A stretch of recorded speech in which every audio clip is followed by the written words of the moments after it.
I thank the member for Lilly. I call the member for O'Connor. Well, Madam Deputy Speaker, you would know better than most that the Royal Flying Doctor Service is the lifeline of our communities. They provide the vital emergency services help we need when things go wrong out in the regions.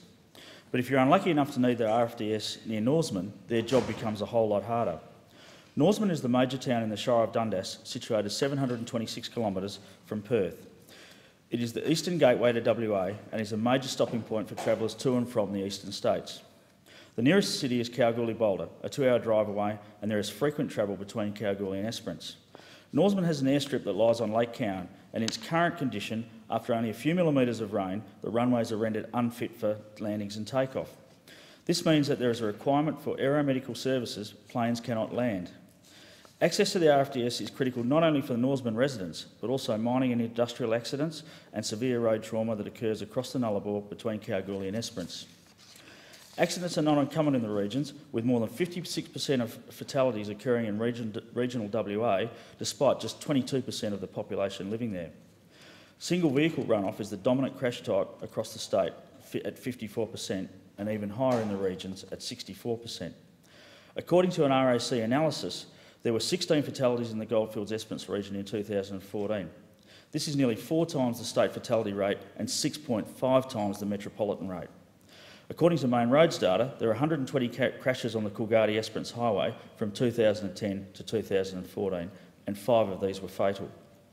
We need to get this issue fixed as quickly as we can. But, as with all infrastructure projects, it's a funding issue. The Shire of Dundas has come to the party by committing to the project. They recently moved a motion at a council meeting to raise a $1.5 million loan to accompany any government funding secured. But they need another $1.5 million to complete the all-weather airstrip, and that's where I come in. I'm working with the Dundas Shire to make sure they apply for funding through the right channels. I've spoken to the Minister for Infrastructure and Regional Development to make sure he knows how important this issue is.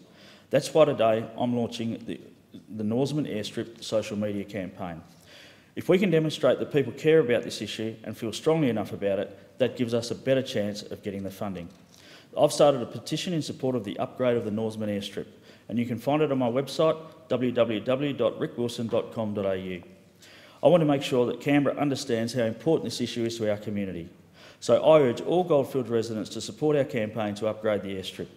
You never know when you, or a family member, or a friend, or even a complete stranger might need the RFDS to come to your help near Norseman.